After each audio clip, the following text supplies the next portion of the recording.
Oi, gente, bom dia. Eu acordei hoje super inspirada. Ontem eu tava vendo uns vídeos, eu gosto muito de pesquisar sobre a vida de pessoas que me chamam a atenção de alguma forma. E ontem, assim, correndo aqui pelo YouTube, vi uns vídeos que me chamaram a atenção. Aqueles vídeos com aquelas mensagens sensacionalistas, que tava assim, Priscila Alcântara diz, esse cara é um maluco, alguma coisa assim sobre o Nicolas Ferreira. E o Nicolas já fez alguns vídeos sobre a Priscila Alcântara falando que ela é uma pessoa que não é uma cristã, que ela não segue Jesus Cristo e ela se declara cristã ainda, que ela segue sim e tal. E aí no final desse vídeo tem uma polêmica que ele começa o vídeo assim falando que não tem como uma mulher que se diz cristã ficar cantando músicas como onde eu sento sem amor. Onde eu fico, onde eu sento, eles me pedem casamento. Coração da mãe é grande, eu não tô perdendo tempo. Sentadona, sentadona, sentadona. Fala que é sem sentimento, mas quando eu sento é paixão. E aí o cara que fez a música, o nome dele é Davi, e eu não sei o sobrenome, pronunciar o sobrenome, eu acho que é Nape, alguma coisa assim. Quando vem a polêmica, ele escreve debaixo do vídeo do Nicolas que ele é o cara por trás da música, e assim, o que ele escreveu me chamou a atenção, eu achei até um pouco engraçado. E eu queria compartilhar com vocês, à luz da palavra, que eu percebi em relação a algumas coisas, tanto de um lado quanto do outro. E eu vou ler um pedaço. E eu achei assim muito pertinente, gente, algumas coisas que ele falou, porque me fez pensar em várias outras, tá? Acordei inspirada! E aí ele fala assim: oi Nicolas, tudo bem? Ele fala no Instagram. Deus te abençoe primeiramente. Se não me conhece, sou o Davi, um dos artistas por trás da música Sentadona. Sempre aprendi desde pequeno que Deus é amor e a nunca julgar o irmão e sim amá-lo, pois não existiria diferença de pecado e pecadinho, tá? Ele começa assim: sempre aprendi desde pequeno que Deus é amor. E aí quando a gente fala sobre amor, à luz da palavra de Deus, que ele tá falando sobre um princípio cristão. Quando a gente fala sobre Deus ser amor, tem uma palavra que realmente diz que Deus é amor. E eu quero ler com vocês 1 João 4:8. Amados, amemos uns aos outros. E já não tá falando tipo, ame o seu irmão. Ame uns aos outros. É tipo, qualquer pessoa. Ame uns aos outros, porque a caridade, em algumas versões, colocam como amor. O amor como caridade é de Deus. E qualquer que ama é nascido de Deus e conhece a Deus. Aquele que não ama não conhece a Deus, porque Deus é amor. O que é esse amor que Deus fala? Como acontece esse amor? Nas escrituras que fala o que é amor à luz de Deus. Então eu queria ler com vocês também. Aí em 1 Coríntios 13, conhecida, linda demais, e fala assim, ó: ainda que eu falasse a língua dos homens e dos anjos, se não tivesse amor, seria como metal que soa ou como sino que tine. Ainda que tivesse o dom de profecia e conhecesse todos os mistérios e toda a ciência, e ainda que tivesse toda a fé de maneira tal que transportasse os montes e não tivesse amor, nada seria. E ainda que destruísse toda a minha fortuna por sustento dos pobres, tudo para sustentar os pobres, e eu entregasse o meu corpo inteiro para ser queimado por alguém ou por uma causa, e se por essa causa, eu não amasse, nada disso me aproveitaria. Nenhum desses atos seriam aproveitáveis, teriam significados, né? E aí, a partir do 4, ele começa a falar os significados desse amor. O amor é sofredor, é benigno, bom. O amor não é invejoso. O amor não trata com leviandade. Quando eu leio a palavra, eu gosto do significado assim, na lata, pra gente fazer traduções, tá? A leviandade, qualidade ou caráter do que é leviano, falta de seriedade. Leviano, vamos ver. Ou aquele que julga ou procede de forma irrefletida, não faz as coisas precipitadamente, não pensa antes de agir. O amor é sofredor, é bom. O amor não é invejoso. O amor não trata sem seriedade, sem pensar antes de fazer. O amor não age impulsivamente. Olha só, hein, gente, o amor não faz isso. não se ensoberbece. Quando fala de ensoberbecer, vou dar assim, referências para vocês, tá? Ensoberbecer significa fazer, ficar ou ficar soberbo, vaidoso, se orgulhar, soberba, algo em relação a outra coisa em plano mais baixo, elevação de soberania, sentimentos de altivez, orgulho. Então, ele está falando aqui que o amor não se ensoberbece, não se sente melhor do que o outro, ou se vê num nível mais alto do que o outro. O amor não se porta com indecência. Indecência significa algo obsceno. Não busca os seus... Tá, vocês querem mais referências de obsceno? Vamos lá. Obsceno é algo contrário ao pudor. Pudor é sentimento de vergonha, tá? Timidez, mal-estar causado por qualquer coisa capaz de ferir a decência, a modéstia e a inocência. Então, quando ele fala aqui que o amor não é indecente, o amor não fere a inocência.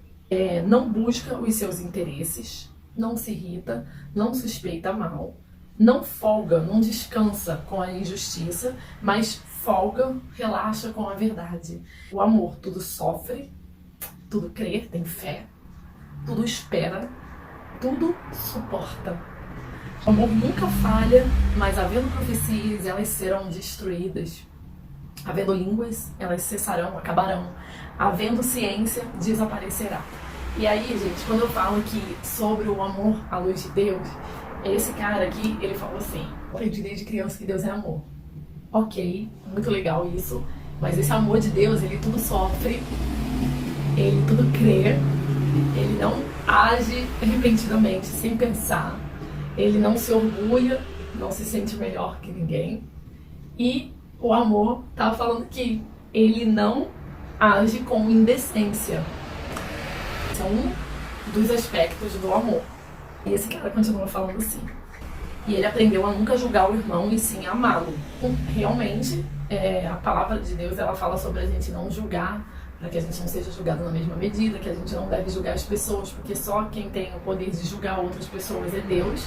Mas tem uma palavra, ela fala que se o seu irmão pecou contra você, que você deve em particular falar com ele, e se ele não aceitar, você chama mais 2 ou 3 irmãos para conversar com ele sobre isso, e se mesmo assim ele não aceitar, você deve comunicar isso a toda a congregação, a toda a igreja.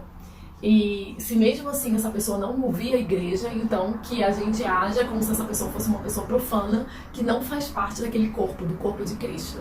Então assim, eu não sei se esse rapaz, ele chegou para Priscila, se ele se vê ofendido, ou que ela tem pecado contra ele ou contra o próprio Deus, se ele chegou para ela privativamente e conversou sobre isso com ela, e mesmo assim ela não quis ouvir, depois chamou mais 2 ou 3 irmãos para isso.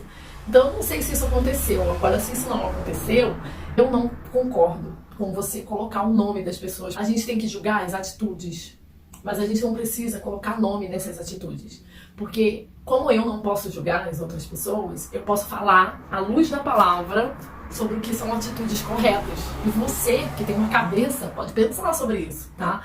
Então, eu concordo com o que ele fala sobre não julgamento, mas também concordo que a gente possa falar e discutir sobre atitudes que não estão refletindo Deus, a verdade do Evangelho de Cristo, desse amor que tudo sofre, que tudo crê e que não busca os seus próprios interesses.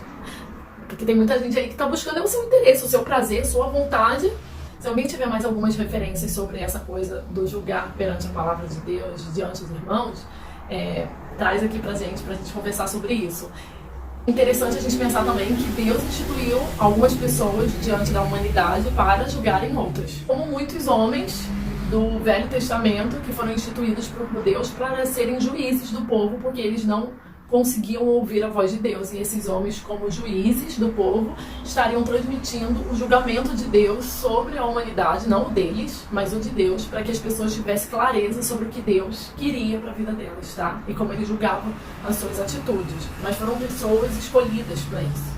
Vamos continuar, né? E ele fala assim, ó: e sim amá-lo, por não existiria diferença de pecado e pecadinho. Concordo. Fico me perguntando, o pecado de julgar e se sentir superior espiritualmente, diferente de outro tipo de pecado? Acredito que não, Mas isso não valida a atitude desse cara. Por exemplo, julgar o seu irmão é errado? É errado. Mas você ser obsceno com o que você fala e transmite para as pessoas, e a gente sabendo que muitas crianças seguem esses conteúdos, isso também não é amor. E ele fala assim, olha, já fui muito julgado pela aparência, quem nunca foi, né? Pelo que eu trabalho, e muitas vezes em igrejas. A gente não julga a pessoa, a gente julga as atitudes dela. E é Deus que julga. Não, a gente entende e distingue essas atitudes para que a gente não caia nos mesmos erros. Eu julgo a mim hoje para que amanhã eu evolua. Fui julgado por pessoas que deveriam me amar, por eu também ser filho de Deus. E, por exemplo, eu tenho um filho, ele errou, ele foi lá bater um coleguinha sem motivo. Ele foi lá, pegou na casa do colega dele algo que não era dele. Eu continuo amando meu filho quando eu corrijo ele. Quando eu falo pra ele, a atitude que você fez não é certa. Devolver o que não é seu. Você não pode bater no seu colega. Simplesmente porque você ficou com raiva. Eu, quando tô corrigindo essa criança, eu tô amando ela. Assim, tô dando um exemplo. A palavra diz que nós fomos nascidos de Deus através do Espírito dele. Nós somos filhos da graça de Deus quando a gente entende que precisamos e necessitamos de um Pai de amor que nos salve das nossas mazelas. E aí nós nascemos da graça. Porque Jesus, ele fala assim para Nicodemo, né, que ele precisava nascer de novo, nascer do Espírito, e nós nos tornamos filhos de Deus e não mais criaturas. Se ele é filho de Deus, ele vive em comunhão com a igreja, que é o corpo de Cristo, lutando pela vontade do Pai, estabelecendo ela aqui nessa terra. Fica aí a pergunta. Ele fala assim, Sentadona, que é a música, que é algo bem obsceno. A gente já está acostumado com esse tipo de linguagem, nem assusta tanto mais a gente, mas isso é obsceno. E aí ele fala assim, Sentadona foi algo que mudou minha vida e sou grato a Deus por isso. Eu acredito que por tudo dá graças, realmente a gente tem que agradecer por tudo que Deus dá a gente, mas nem tudo que acontece na nossa vida é a vontade de Deus pra gente. E tem pessoas que vão ganhar o mundo inteiro e ainda assim perder a sua alma, que vão dar toda a sua riqueza aos pobres e mesmo assim não vivenciar o amor. É por isso que ninguém é salvo por obras. Ninguém é salvo por fazer simplesmente o bem ou por fazer o mal, mas sim porque ele nasceu do Espírito. E aí quando você nasce do Espírito, você começa a viver uma outra realidade e uma justiça que não é sua mais, nem dos homens. É uma justiça que vem do próprio Deus, que te guia para viver aquela realidade aqui na Terra. Você acreditar que você está vivendo algo que Deus queria realmente para você, já é uma coisa muito diferente. Ele permite coisas, ele nos abençoa. Se você luta por alguma coisa, você geralmente vai ter resultados nisso que você está lutando, mas não necessariamente à luz da palavra de Deus. Esse é o caminho que ele gostaria que você fizesse, é isso que ele quer que você cante. Para ele, por exemplo, essa música é para Deus, glorifica Deus. Fala assim, ó, através dessa música ajudei a vida de muitas pessoas e dei um testemunho para elas como Deus é na minha vida. E aí a palavra de Deus, ela fala que para muitos deixar que as pessoas, eu vou pegar referência para vocês, tá? Que elas vivam como elas bem querem. A justiça de Deus é que elas não enxerguem a verdadeira verdade, porque o que elas estão fazendo não é bom. Quando ele fala assim, ó, quer saber a história dessa música, de testemunho de Deus a muitas outras pessoas. Ele fala assim, julga estar firme, cuide-se para que não caia. Parece uma ameaça, né, gente? Tem pessoas que usam a palavra de Deus para ameaçar outras. E eu acho muito estranho alguém que começou o texto falando Deus te abençoe e fala pro outro, ó, você cuidado, hein? Tá em pé? Ele mesmo tá falando, cuidado para você não cair. Ainda assim, eu penso que é uma coisa que a gente tem que pensar mesmo. Quando a gente está julgando atos de outras pessoas que não são nossos, quando a gente está julgando coisas para viver uma vida melhor, a gente tem que olhar muito para si. Eu tô olhando para a atitude do outro, eu não faço isso, isso não tá certo, mas eu tenho que ter muito cuidado comigo mesmo, porque quando eu me exponho diante das pessoas, eu estou em evidência. E quando eu estou em evidência, as pessoas começam a enxergar vários pontos meus, que muitas vezes não são bons. Então, o que eu queria deixar pra vocês é sobre esse amor que as pessoas falam muito, sobre, estão jogando minha atitude, mas não me amam como Deus deveria amar, e o amor que as pessoas mais falam nesse mundo, depois do amor de Deus, é amor de mãe. Amor só de mãe. E que é amor mais sacrificante do que o amor de uma mãe? 9 meses com a criança na barriga, com aquele peso, andando com as pernas inchadas. Depois vai dar mamar para aquela criança às vezes machuca o peito dessa mãe, racha, fere quando ela tá dando de mamar. A pequena precisa dela o tempo todo, a criança chora, você tem que dar mamar, você tem que cuidar, você tem que amamentar, você tem que botar para dormir, e você começa a deixar todos os seus interesses para trás por amor da vida daquela criança, porque você sabe que ela depende inteiramente de você. Esse amor é assim. Fica aí uma reflexão pra gente, é uma coisa que me inspirou. Eu espero que isso possa trazer alguma lucidez pra vocês sobre o que eu refleti nessa manhã sobre isso. Gente, esse bom diabo não presta. Eu sempre gosto de beijar essa maravilhosa aqui. A frase que eu deixo pra você é: se você tem uma Bíblia, desfrute, leia dela, medite sobre ela, que é isso que vai te dar lucidez sobre esse mundo. Não para julgar as pessoas, mas para julgar a si mesmo, se enxergar e evoluir, tá? É isso, gente. Beijo no coração, fica com Deus.